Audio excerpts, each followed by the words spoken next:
Hello and welcome to Better Offline. I'm your host, Ed Zitron.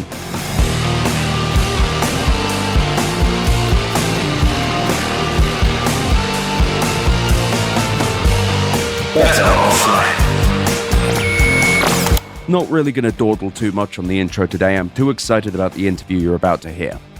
Today's guest is a globally known economist, the author of Why Nations Fall and Power and Progress, MIT's Daron Acemoglu. Okay, so a term that you've popularized, not necessarily invented, is creative destruction. Do you mind explaining it for the listeners? Oh, yeah. I definitely did not invent it. And I think many other people deserve much more credit for inventing it and making it work. It's this idea that goes back to Joseph Schumpeter, a famous Austrian economist who spent most of his career, or the most important part of his career, at Harvard, who emphasized that in capitalist growth, you will have new firms taking market away and destroying old firms. And as a corollary of that, new technologies taking market share away and driving out old technologies. And he understood this was a difficult and tumultuous process, but also believed that that was the essence of sort of capitalist growth. So it's one of these things that is a fact of life in a market process, but different types of social, economic, and political reactions to it are natural, and how you react to it is going to have various effects, both on growth, what type of growth, and its distributional effects. Right. So something I've written about and spoken about a lot as well is like this idea of the rot economy, which is the kind of growth has overtaken most of the modern markets. And I'd argue, at least in the creative destruction field, tech has stopped really innovating. It doesn't feel like they're creating things to create new jobs, to create new markets. I'm wondering how you feel about looking at the general tech industry. I am a critic of the tech industry, and I have become so over the last decade or so. Mm-hmm. And my problem with the tech industry is not its dynamism. I applaud that. It's not its risk-taking. I applaud that. And it's not the drive towards economic growth, which I think is also generally desirable. But it is the direction of research and technologies that the tech industry has focused on, both because of ideological reasons and because of a particular business model that they developed. And I think both of those have pushed us towards technologies that I see as socially less desirable, in some cases actually undesirable. Mm-hmm. And as a result, we're actually getting growth without as much social benefits. And let me try to just make one very simple point, which everybody nods when you say that, but it still is important to put in the conversation. Economic output, as measured by statistical agencies such as gross domestic product, does not have any welfare element in it. Right. So if I find a way of hacking into your computer, spending $1,000, and you find a way of defending against me spending $2,000, that will increase GDP by $3,000. And I think even the most demented person wouldn't say that that's a social improvement. Yeah, I think you made a point like this to Goldman Sachs, where it's about like you could make $1 trillion if you did deep fakes in a certain manner. Exactly. So therefore, new products that increase GDP may have socially undesirable consequences. That wasn't part of the original Schumpeter point, and it's not something that I would worry about when I'm talking to people in Mexico who are trying to get the economy going, but it is a very important concern when it comes to new tech. When do you think this shift happened? You say the last decade. What was it that kind of changed for you? Well, I think it was probably a gradual process, but the tech sector initially was very heavy on hardware with some software elements. Right. And when that started changing and the entire field became software, I think the possibilities for different types of technologies to go in very different social directions also multiplied. Right. So money today, NVIDIA being an exception, is not made by hardware. And even in NVIDIA, I think a lot of the innovation is with software. Particularly with CUDA being able to do stuff with GPUs. Exactly. Yeah. But when you are also doing software, you have ways in which that software becomes an information control tool, a monitoring tool, or surveillance tool. It becomes a way of automating work in various different ways. It can become a manipulative tool, and it can also create lots of new products, some of them very beneficial, but some of them very addictive and conducive to mental health problems. So I think software sort of expands the capabilities, but together with the capabilities, you also have expanded set of distortionary or manipulative things that you can do. Right. You mentioned the kind of dynamism element of how tech is working and the growth. I don't know if I agree that tech is in a dynamistic state. It almost feels like it's been spinning its wheels for the last few years. Crypto, metaverse, all of this stuff. It doesn't feel like new things are happening. Well, they are new things. It's just that I think you are saying what I just said in a different way, and it might be that your way is better. They're not super socially valued, but they are new products. So you would say that metaverse or virtual worlds are a new product by any category. It's not something that's going to make humanity better. In fact, it might make humanity worse by alienating them more or isolating them more from their social milieu. And there is another element of what's going on here, which I'll comment on, but again, it doesn't contradict that they are generating new products. A lot of new technologies and new ideas that are being invented in tech are not being implemented.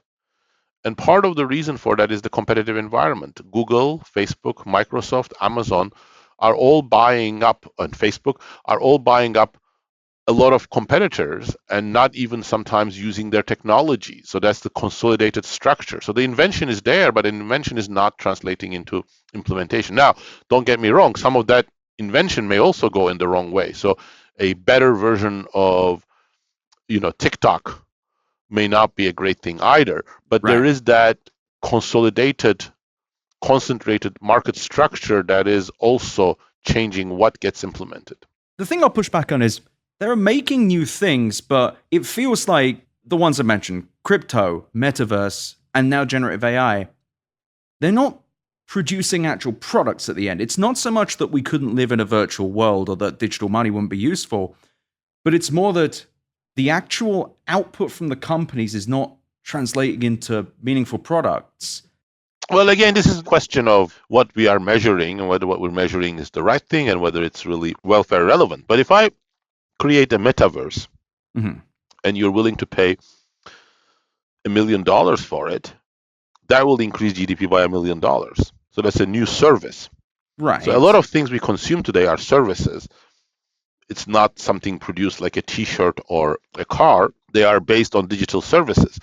Now, of course, to produce those digital services, we're actually using real resources such as energy. But what I actually buy from you maybe, or what you buy from me may be just a digital service. Now, some digital services are extremely useful, and some of them are useless. Some of them may be bad for you. Right. I think my point is more, they're not making particularly useful services. They're doing well monetizing the things they've had for years, but it kind of reminds me of something you wrote in 2019, where you were talking about automation and effect on growth, but also we may have run out of ideas for generating new high productivity, labor-intensive tasks. Do you think we're approaching that point? Thank you for raising that, Ed. So I think that is a very, very important part of my thinking. I would say that the tech sector is not producing sufficient new tasks for workers to use their skills and to expand their capabilities, and firms perhaps are not demanding and implementing enough of them.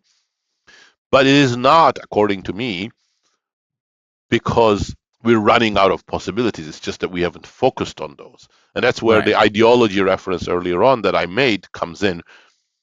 I think the software industry would have done somewhat more productive things if it did not become too focused on replacing humans, having machines as humans overlords, which today has, of course, reached its apex with the craze on AGI.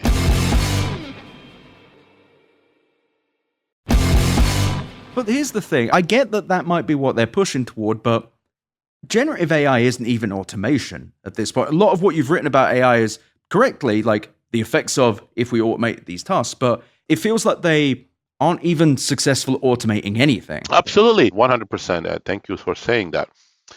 My take is that generative AI is actually an informational tool.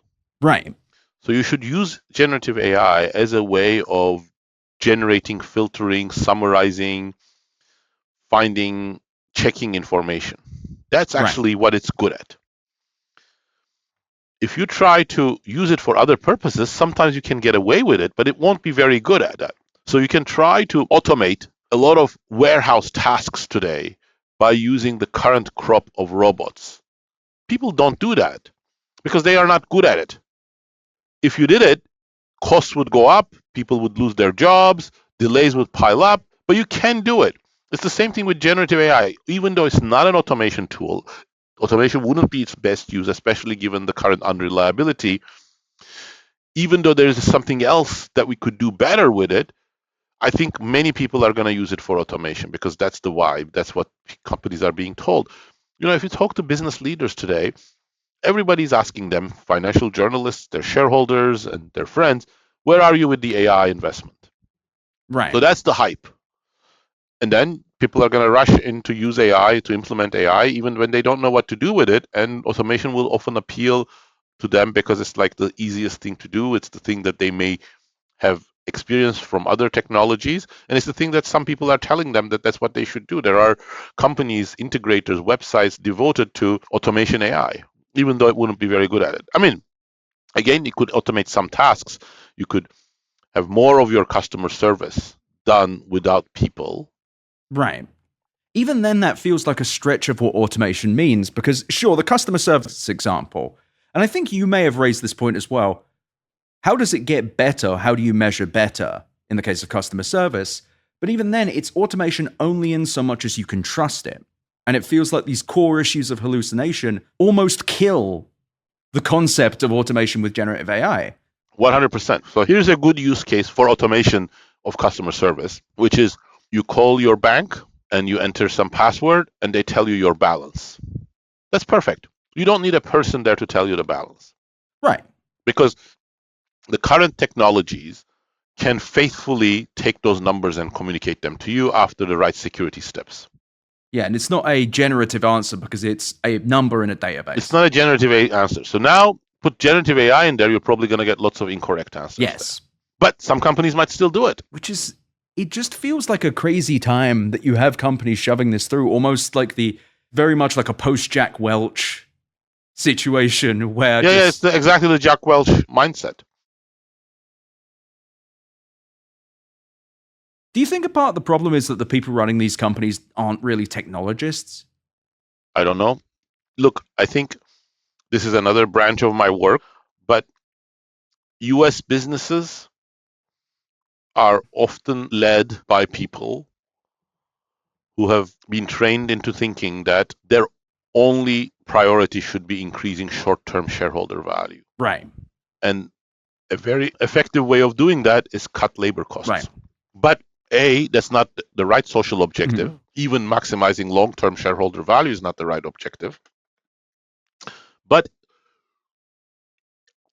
even more fundamentally, cutting short-run labor costs may be an illusion and be associated with longer-term problems. So if you have a company where your workers are skilled, talented, they are very useful for liaising with customers, creating new services, products, innovation, mm-hmm. You can in the short run cut your labor costs, but it would destroy you in the long run. I think many more companies are in this bucket than American business leaders realize. And it's funny you mention that. I've heard a lot from Google people in particular. I get emails from Google people all the time because I did an episode about a particular guy. And it's funny, they all talk about the kind of brain drain of layoffs, that you don't realize it's not just the output you're losing, it's the person who knew how the stuff worked and where the stuff was and who built the stuff and why the stuff is good or bad. And it almost feels like American capitalism is dramatically disconnected from labor in general. Yeah, absolutely. So look, I mean, I think there is a tremendous amount of tacit knowledge that workers have. which often gets unrecognized. And even bosses sometimes don't recognize that. So both French and British trade unions in the history experimented with these types of strikes where workers just follow the rules. Right. They do exactly what the rule book says their responsibilities are. And it turns out to be quite disastrous for the company because most of what actually workers do is much more adaptive than just following the rules. Right. Like kind of outsourcing risk almost.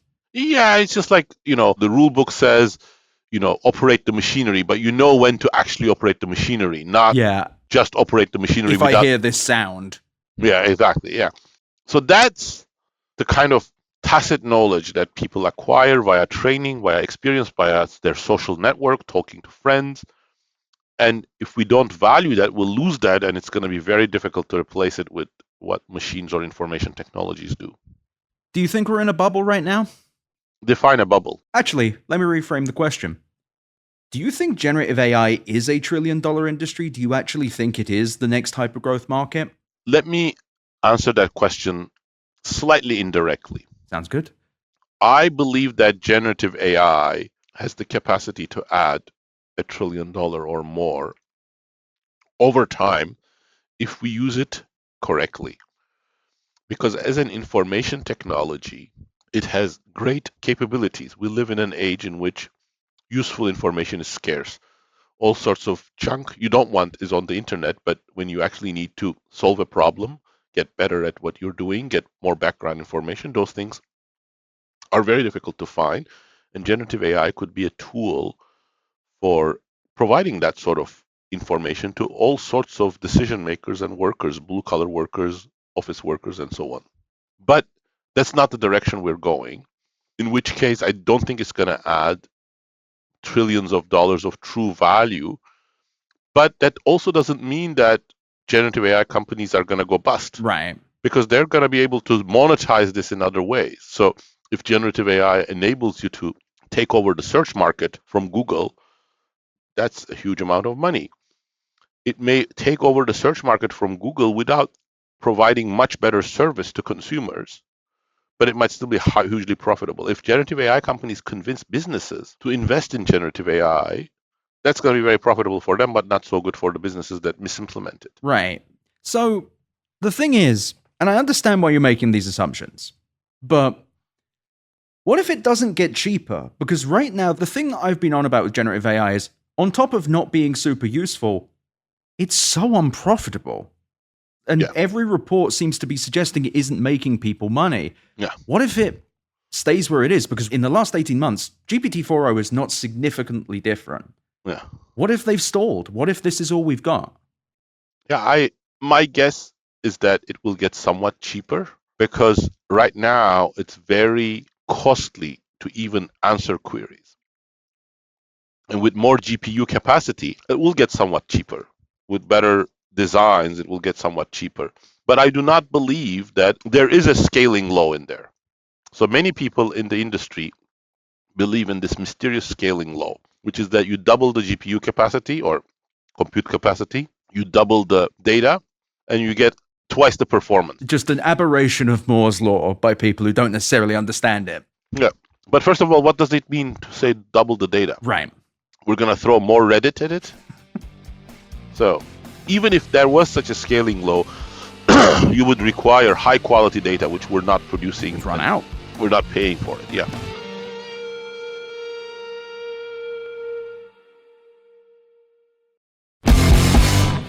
There's something just very nihilistic about the whole thing as it stands. There's not really much of a social output. It's helping automate away jobs predominantly held by contractors, which is already a problem unto itself. But also, it doesn't seem to be making the money. I don't think I've ever seen anything like this in tech. And I'm just wondering, indeed, maybe this is the question. What happens if this is not it, but also tech doesn't have a next step? Do you think one of these big companies could die? Do you think that there is actually an existential risk if generative AI and all this falls apart? No, I don't think so. I think none of these companies, are just committed to generative AI. Sure. They have other businesses that are making money. And even NVIDIA can make still a lot of money with the GPUs. Let me rephrase it then. So right now, all of these tech companies, they do very well in their multiples in the markets because they have a relatively low cost of goods, like their actual costs are pretty great, but they're predicated on this ongoing growth. They must always grow. But what happens if they don't have a new growth thing? Because they haven't for a while. And what if they turn on generative AI? Like, this feels like this could be an economic panic unto itself. Yeah, it could be. There could be some drops in valuation. Mm-hmm. The general pattern we have seen with many other products and technologies is that it looks a little bit like an S curve. Right. You have an acceleration and then you plateau, and that's when new products are invented, new investors move on to other things. And that hasn't happened with tech. Microsoft is living its fourth life or whatever since MS-DOS. Right. Partly because they have acquired new businesses, some competitors, some competing technologies. And sometimes some tech companies have invested in the wrong things. I mean, cryptocurrency was more crazy than AI. I really didn't see the use case. The question I keep, and I've asked a lot of people this, is just what happens if there's nothing though? Because growth is slowing. There is a pattern of slowing growth within these companies. And there isn't a new thing that they can pick up and acquire. I don't know whether tech has ever had this happen, is the problem. Yeah, it's a good point. But it's even deeper than that. Growth has slowed in the industrialized world, and it's not a new phenomenon. Right. This is one of these paradoxes which needs to be repeated more and more. The tech age has also coincided with a slowdown of aggregate growth and every indicator of aggregate growth. So we are growing much less today than we did in the 70s or 60s. Productivity is growing less. And I think this is also related to the fact that we're not getting enough out of the new technologies and the new ideas and the new scientific discoveries that we are making. And part of the reason why there is so much hunger for an AI hype is that many people, including policymakers, by the way, are wishfully thinking, oh, well, this could be a solution to our productivity slowdown. So perhaps in the next decade, we can have a much faster productivity growth thanks to generative AI or thanks to AI. Right. New jobs and such. Yeah. New jobs, sudden discoveries. So almost history is kind of slowing down. I've not really heard anyone really discuss it in these terms, but it's interesting. So you've seen that this is the growth at all costs is everywhere and growth is slowing. But it sounds like growth isn't just about a money thing, though. No, growth is not just about money thing. And I think if you do look at other indicators, we're doing worse. One of the regularities of the 20th century across the world is that health and life expectancy have improved everywhere. Right. Today, people in sub-Saharan Africa have twice the life expectancy at birth as people who lived in London or Manchester in the 1800s. Right. And Americans have had tremendous improvements in life expectancy and health until the last decade, when it slowed and it started getting reversed. So on many indicators, we're actually doing even worse than GDP suggests. So what's contributing to it? Is it a welfare issue? Is it a societal one? Is it? Well, I don't think there is a clear answer. Some people think it's because of, the life expectancy part is because of early deaths due to alcoholism, opioids, and drugs. But there is a more general deterioration, mental health. There's a mental health crisis. So if you look at health of surviving people, it's much worse if you're factoring that mental health issue.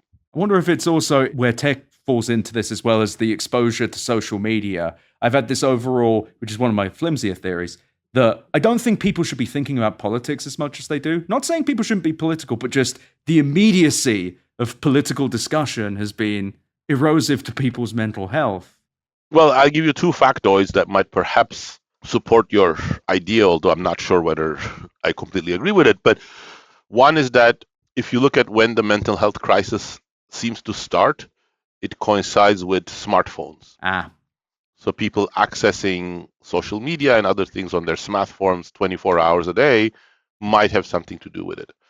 Another one is due to economists Hunt Alcott and Matthew Gentzkow. They did this experiment where they incentivized Facebook users to stop using the platform. Right. So when people stop using the platform, their mental health improves, Right. but they can answer questions about what's going on in current politics much less well. So their at least immediate superficial knowledge of what's going on in politics also declines. Interesting. Yeah, it does feel like there is a wider discussion. Discussion perhaps is the wrong word. Within the tech industry, there is almost no consideration of the social aspects or the welfare aspects of any technology being built. The metaverse, for example, as ridiculous as that was, I can understand an executive being like, yeah, we use the internet now. What if we used more internet? But just no consideration as to whether people wanted to. Feels like there's just a disconnection between capitalism and people. I mean, I think tech is much more complicated. Mm-hmm. Oftentimes it's multi-use, so something that may appear to have good uses also has bad uses. Right. But I do think that tech workers also need to own up to greater social responsibility. Right. So if you are a physicist, nuclear physicist today, it's unthinkable that you do not have some social responsibility related knowledge as well as training about, nuclear weapons. My best mate is a nuclear health and safety person, so Phil will appreciate that. But the same degree of thinking about ethical implications, social implications, what happens if I unleash this on humanity, doesn't quite exist to the same extent in the tech industry. And I think it's going to develop. There are many people who are very socially minded in the tech sector, but I think we may need something more systemic. And what would regulation look like? On a better note, I suppose, what can we do to kind of reverse this disconnected trend? Is it regulation? Is it better safety culture? Well, all of the above, but here is a problem I have with both regulation and the discussion that we have about regulation. It is very reactive. Right. Something happens and we react to it by thinking of how can we regulate so that we reduce the harms. But the problem, as I try to articulate, including in the earlier parts of this conversation, is about what types of technologies we are developing, where we're putting our efforts. Ex post regulation that's reactive is not going to achieve that. So I think we need a new tech culture, and as well as societal norms and priorities that says there is an alternative that is technically feasible and socially desirable for technology, especially for AI. Articulate what this is. Let's have a conversation about how we can get there, what we can do to encourage researchers, what we can do to encourage engineers, what we can do to encourage businesses to actually go in that direction. What does the government need to do? What does civil society need to do? What does the media need to do? By the way, I think media is a big part of the problem. Media often sort of increases the appeal of the tech industry. It sort of paints a picture of tech leaders as these geniuses who are revolutionizing things, and it personalizes their power, and it makes it harder for the public to keep the tech sector accountable. Also on the AI field, I think the media is part of the reason why there is so much hype. Many of the leading publications, such as The Economist or the New York Times, every week print something about AI will solve this problem or that problem. AI is going to revolutionize. And it's always will solve it. Yes, will solve it. Yes, hasn't solved anything yet. Yeah. Yeah. And that's, part of the reason the show exists. And I think it comes down to, I do blame a lot of this on the growth at all cost economy, but it's almost like there is no long-termism anymore in a lot of the tech economy. It's all, this will happen, just trust us, and give us as much time and money as possible, but we're not going to invest in R&D. It's just bizarre. Well, look, let's also think about the world at large. There are 6 billion people who live outside of Europe, US, Canada, and China. That includes the weakest, the poorest people in the world. How can we improve their lives? Nothing we're talking about AI here is going to do that. And that's actually the thing. It's connecting back to what you were saying earlier. The problems being solved don't feel like they're solving for everyone. It's solving what's very much in front of us. The latest iPhone, latest computer, what problems can that solve? And thus generative AI kind of makes sense because it's like, oh, more computer. But more computer isn't fixing anything. Metaverse as a solution to, people who are starving. Actually, this leads me to a question. What did you think of cryptocurrency? I wish I would have had this podcast and asked you about this at the time. Well, I said that I see the positive for generative AI. I think it's actually a promising technology. I do not see any positive for cryptocurrency. I never did. When I read the manifesto first about Bitcoin, it was interesting, it was thought-provoking, but 2 days later, I was inoculated against it. Yeah, well, you kind of remembered real money exists, and at that point... Yeah, we cannot trust the government, yes. We cannot trust politicians, yes. But as long as we keep politicians and the government under some sort of check through democratic means, the money is not the most important problem. So that's not the biggest issue that we have to worry about. So, a wrap-up question. I really appreciate your time. Of course, Ed. Are you optimistic about the future for the tech industry? No.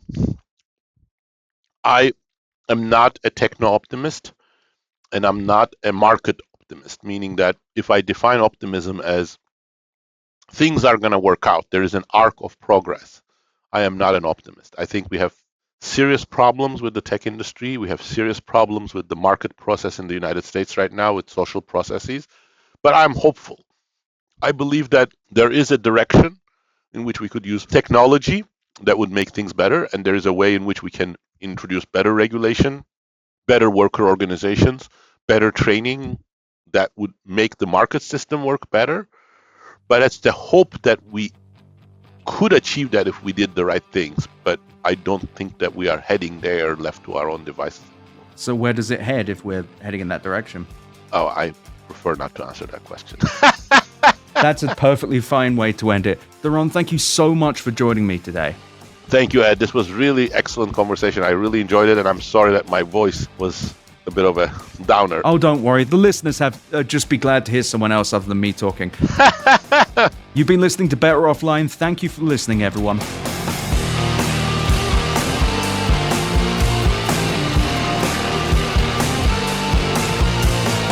Thank you for listening to Better Offline. The editor and composer of the Better Offline theme song is Matt Osowski. You can check out more of his music and audio projects at matosowski.com. MATTOSOWSKI.com. You can email me at easy@betteroffline.com or visit betteroffline.com to find more podcast links and, of course, my newsletter.